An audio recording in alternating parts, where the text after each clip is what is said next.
Renato, bom dia, seja bem-vindo mais uma vez. E suas considerações iniciais aí, já com uma pergunta. O que achou do Fla-Flu, Renato? Bom dia, André. Bom dia a todos que estão aqui com a gente. Olha, André, eu terminei o Fla-Flu com sentimentos contraditórios. Eu gostei muito da atuação como um todo, como desempenho, mas eu saí frustrado porque não veio a vitória, né? O Flamengo jogou o suficiente para ganhar o Fla-Flu, mas aquele velho problema, a bola não entra.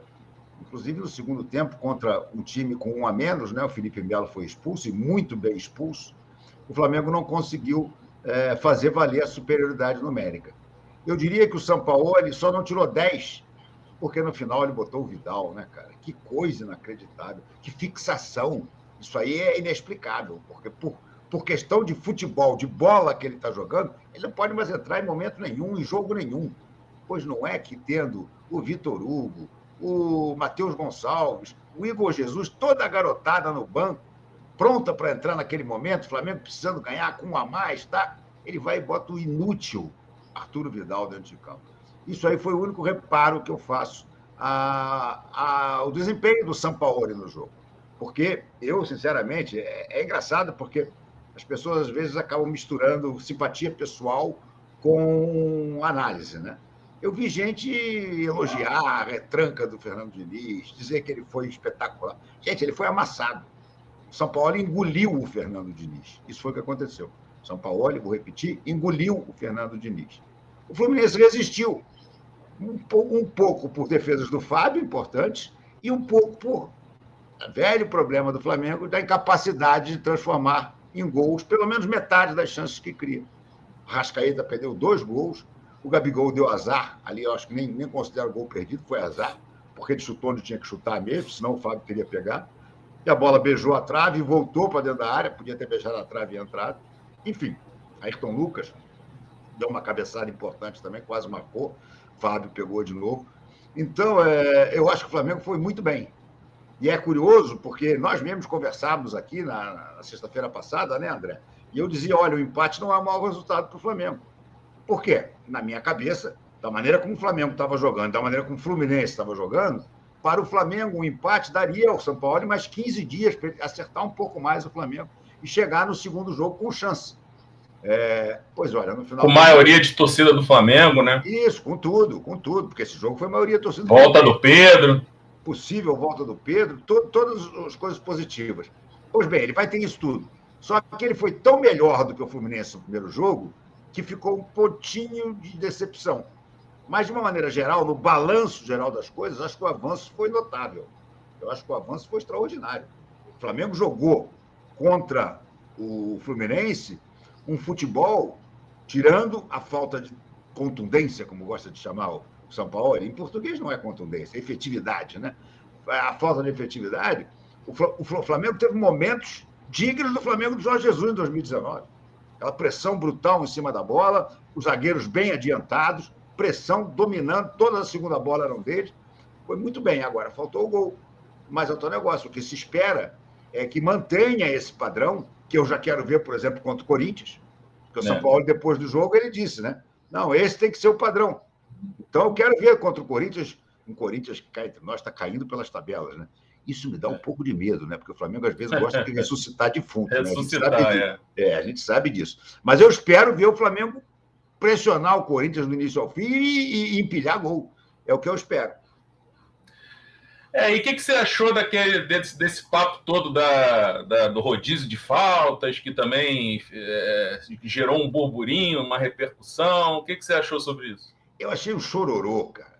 Eu fiquei impressionado. A entrevista do Fernando Diniz, depois do jogo, me lembrou a do Cuca, depois de um Botafogo e Flamengo, onde chorou todo mundo. Chorou o Bebeto de Freitas, que era o presidente, chorou o Cuca, choraram os jogadores. Pareceu isso, cara. Não havia. O Fernando Diniz fez questão de comentar até jogo do Flamengo anterior, não com o Fluminense, o jogo do Flamengo com sei lá eu quem. Quer dizer, é um chororô indevido. O Fluminense mesmo, todo mundo que bota as coisas todas, bota as estatísticas. Eu não sou muito estatístico, mas tem gente que bota e eu aproveito. Mostraram que o Fluminense, contra o Flamengo mesmo, em um outro jogo, fez 27 faltas. E ninguém reclamou. Entendeu? Então, esse negócio do recurso de falta... Fez 21 contra o River Plate. Pois é, 21 contra o River Plate. O City cansa de fazer falta, gente. Falta tática, isso aí todo mundo conhece. O juiz poderia ter dado amarelo. Poderia, se o juiz quisesse. Houve até um momento que o Darão pegou o Everton Ribeiro e fez assim com o dedo, mostrando todas as faltas que tinham acontecido. Eu achei que a partir dali ia rolar um cartão amarelo, mas não, ele segurou. Então eu achei um chororô. Olha, vai contra tudo que o Fernando Diniz estava mostrando nessa temporada. Entendeu? Ele talvez para não falar abertamente do nó que ele levou do São Paulo, ele preferiu ficar falando de chororô de falta. Triste, triste.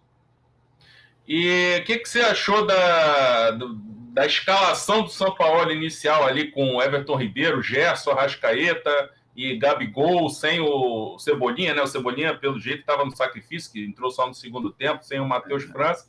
Para mim foi surpreendente. Te surpreendeu também? Me surpreendeu também. Eu achei que, em vez do Everton Ribeiro, ele ia botar o Matheus França, mas que também tinha saído com uma pancada no joelho, talvez por isso não tenha entrado, o próprio Cebolinha, enfim. E achei também que nessa atuação tão elogiável que eu falo do Flamengo, o Everton Ribeiro destoou. O Everton Ribeiro, André, para mim, está parecendo mais aquele jogador que vai ser útil no segundo tempo. Aquele jogador que entra contra os adversários já cansados para mudar um panorama, para dar um passe. Tá como ele fez contra o Botafogo. Ele botou vezes os atacantes do Flamengo na frente do gol. Três Gabigol, uma Pedro. Mas os 90 minutos, eu acho que ele já não tem mais condição, não. Eu achei que ele destoou, ele não criou nada de importante, não tem um lance do Fla-Flu que você diga... Ainda mais naquele ritmo, né, Renato? Pois é. Ele não aguenta mais, a verdade é essa. Em compensação, adorei, estou gostando cada vez mais do Pulgar, né? A bola que ele mete para o Gabigol é um primor, né? Mete uma bola em linha reta, assim, para a linha de fundo, para o Gabigol fazer um facão, espetacular. O gol não saiu ali por detalhe. O Pulgar está muito bem, está marcando muito bem, tem um ritmo de jogo muito bom. Mas o Everton, eu acho que, infelizmente, o futuro dele... Eu não venderia o Everton Ribeiro, não. Hein? Eu até renovaria por mais uma temporada.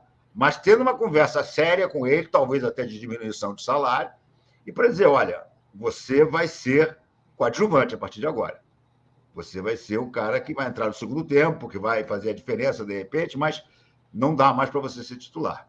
Mas, enfim, não sei qual vai ser a intenção do Flamengo. O Everton Ribeiro é um dos muitos jogadores que daqui a pouco já podem assinar pré-contrato com outros clubes. Ele, Felipe... Tirando o Davi Luiz, né, que é um absurdo.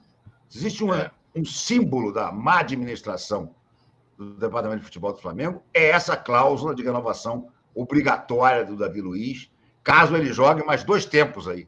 Inacreditável isso, inacreditável. Mas, enfim, Felipe Luiz também está nessa de poder assinar. Quem mais? São 5 ou 6 jogadores, quase todos eles veteranos. Rodrigo Caio, Bruno Henrique. Desses todos aí, o único que eu renovaria era o Bruno Henrique. Rodrigo Caio não dá mais, gente. Não adianta, não dá. Felipe Luiz, infelizmente, também eu vejo cada vez mais com dificuldades. Talvez fizesse um contrato com ele, abrindo já a possibilidade dele passar a integrar a comissão técnica do São Paulo. E conversaria com o São Paulo e diria, olha, eu quero ele na minha comissão técnica, na sua comissão técnica. Eu quero, porque eu quero ter uma memória do teu trabalho no dia que você for embora, que faltou na época do Jorge Jesus. Então, o Felipe Luiz eu não mandaria embora, mas eu negociaria com ele uma paulatina troca de função. O Davi Luiz eu mandaria embora. O Marinho parece que o Flamengo está mandando embora mesmo, né? As notícias que estão surgindo agora na internet é de que o Marinho já foi avisado que o contrato dele não será renovado e talvez ele seja até liberado mais cedo para o Bahia, que está interessado nele. O problema todo é a questão do salário. O Marinho ganha um salário muito alto no Flamengo, né? Mas não dá mais. São jogadores que você sabe que não vão dar, sabe? Já deu o que tinha que dar. E o Davi Luiz eu também mandaria embora. Mas, agora, voltando à escalação, eu gostei da escalação. Eu acho que essa escalação ela vai se completar quando o Pedro estiver liberado. Tá? Eu acho que a tendência toda é que no final a gente vai ter... Vamos lá de novo. Santos, infelizmente, né, até a chegada do Rossi, o Santos continua a ser um susto, um apavoro daquele gol. Mas, enfim, Wesley, Fabrício Bruno, Léo Pereira e Ayrton Lucas, Pulgar e um segundo volante, que para mim seria o Vitor Hugo, Arrascaeta e Gerson, esses dois juntos, podem dar muito o que falar ainda esse ano, ainda mais com o Gerson um pouco mais avançado, e Pedro e Gabigol na frente. Para mim, o time é esse aí.